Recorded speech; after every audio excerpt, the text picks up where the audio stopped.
Salut, ici c'est Jean-François de Sentier du Bonheur et aujourd'hui, je travaille sur un sujet que je devais faire depuis longtemps. Alors je te dis toujours que je dois faire des sujets depuis longtemps, mais en fait celui-là, je devais le faire depuis vraiment très longtemps, et qui est que plus ça va et plus on se rend compte qu'on a affaire à une partie de l'humanité, finalement qui travaille pour la vie, et une partie de l'humanité qui travaille, je n'aurais pas de regret à le dire, qui travaille tout simplement pour la mort, qui travaille pour la mort, c'est-à-dire que cette partie de l'humanité, au mépris de tout, au mépris on va dire, de la vie, au mépris de la souffrance des autres, au mépris du bonheur des autres, bousille méthodiquement la vie des autres, simplement pour des avantages financiers, pour des avantages honorifiques, pour des avantages divers, mais qui sont des avantages qui font qu'au bout d'un moment, on obtient des situations horribles.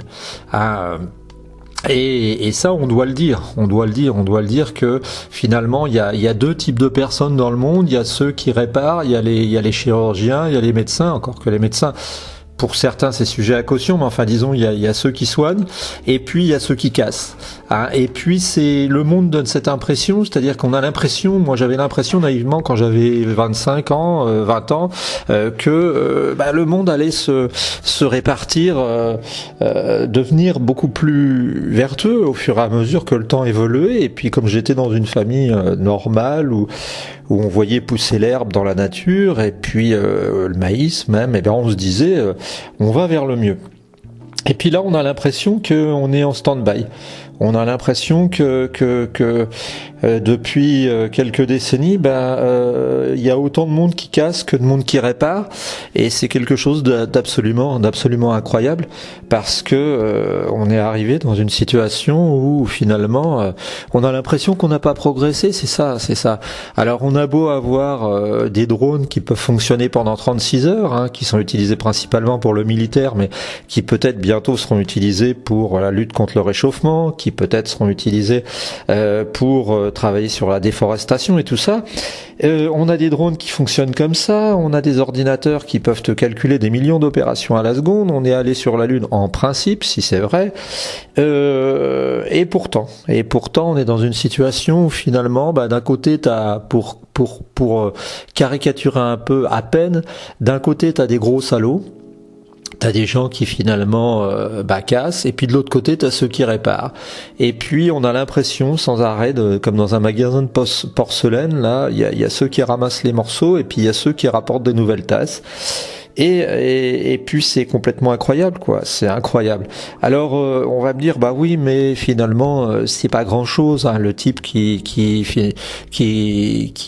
fait que certaines personnes utilisent plus des produits que d'autres en pharmacie par exemple.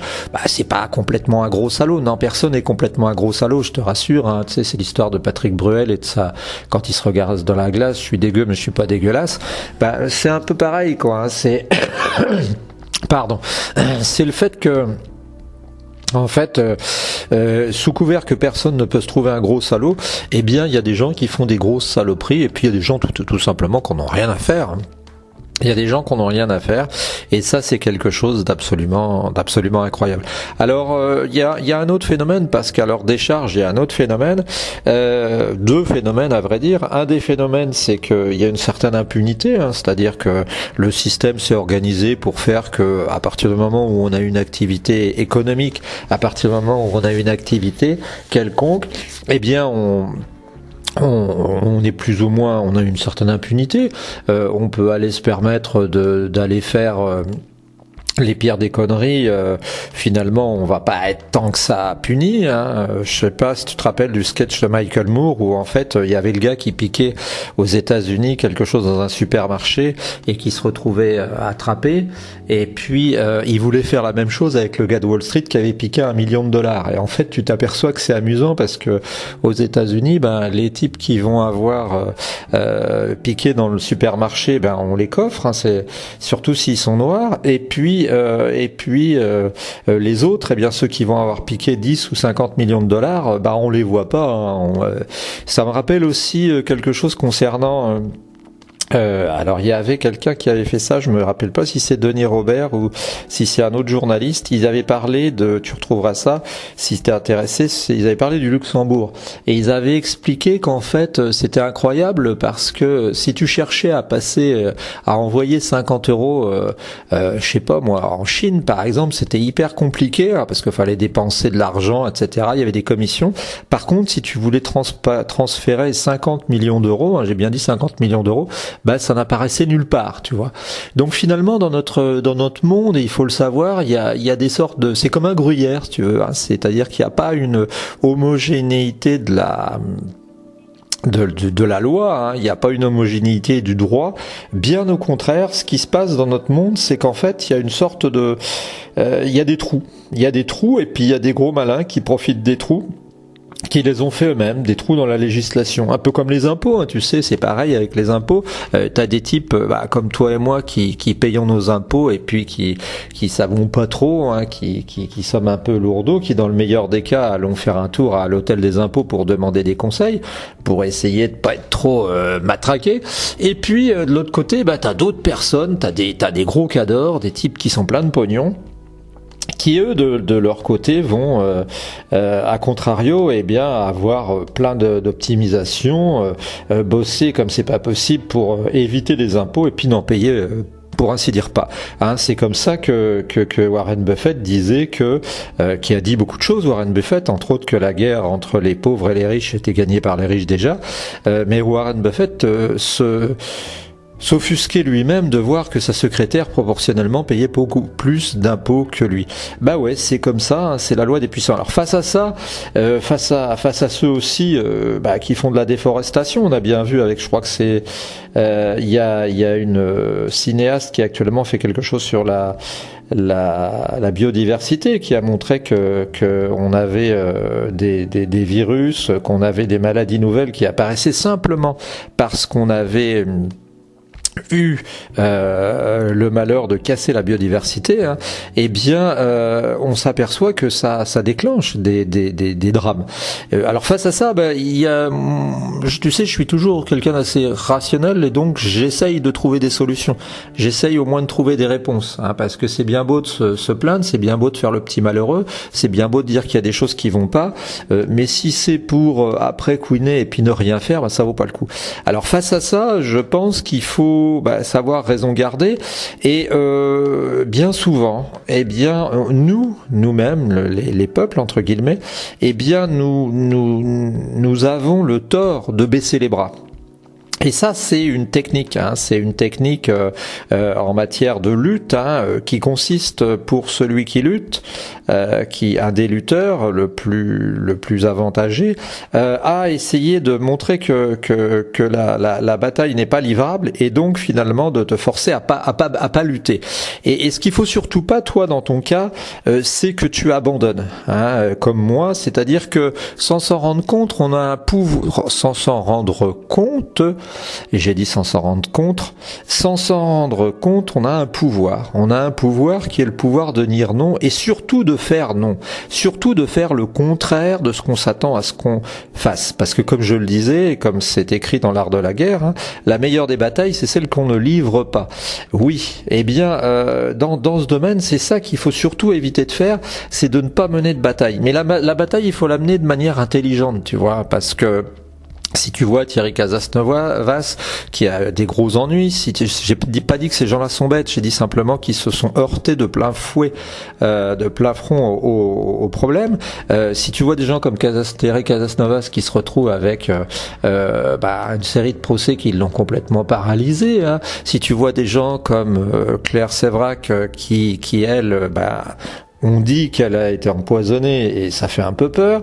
Si tu vois des gens comme la Corinne Gouget des additifs alimentaires, à qui elle, on dit peut-être qu'elle aurait été empoisonnée aussi, tu t'aperçois que de toute façon le choc frontal ne donne pas parce que de toute façon tu vas te faire écraser. Tu vas te faire écraser, c'est un peu comme une mouche. Alors j'ai pas dit que Corinne Gouget, j'ai pas dit que Claire Sévrac avait été assassinée, je dis simplement que ça fait peur, c'est tout, que même l'idée fait peur.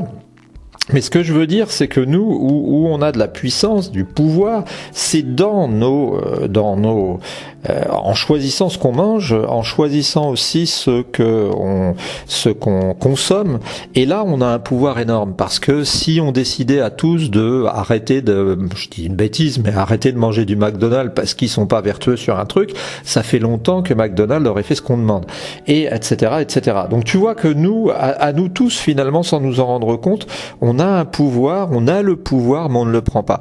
Et je pense que c'est ce qu'il faut faire, c'est-à-dire qu'il faut, même si ça prend beaucoup de temps, eh bien, il faut aller voir ce qu'on mange. Il faut ne pas accepter de manger n'importe quoi, ne pas regarder n'importe quoi, ne pas acheter n'importe quoi. Et tout ça, ça demande de la vigilance, ça demande du travail. Et c'est pour ça qu'a été fait la chaîne Sentier du Bonheur. C'est pour essayer d'avancer vers cette démarche que je qualifierais de vertueuse.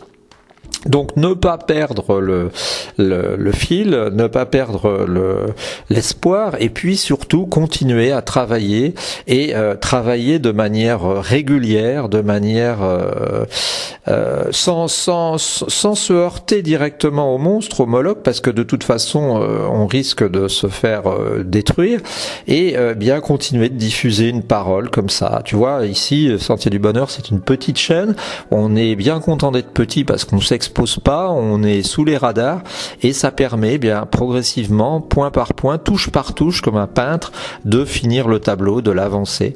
Et j'espère que toi aussi tu vas pouvoir faire le tableau avec nous. N'hésite surtout pas à commenter ce que je te dis, n'hésite surtout pas à nous donner des idées. Je pense par exemple on parle de la low tech, qui est la technologie simple et peu coûteuse. Eh bien, je dirais la cheap tech. Tu vois, aujourd'hui je mets au point un nouveau mot qui s'appelle la cheap tech. Cheap en anglais, ça veut dire pas cher. Eh bien, on pourrait imaginer de la technologie pas chère du tout, et on est arrivé à un niveau de développement où l'homme peut travailler 2 fois moins avec le même confort. Mais c'est ça qui fait peur aux autres, c'est ça qui fait peur aux puissants, c'est qu'on puisse s'émanciper. Voilà l'ami, j'espère que tu pourras nous donner tes détails, tes expériences, et puis qu'on pourra les confronter, et qu'on pourra continuer à avancer dans ce domaine de la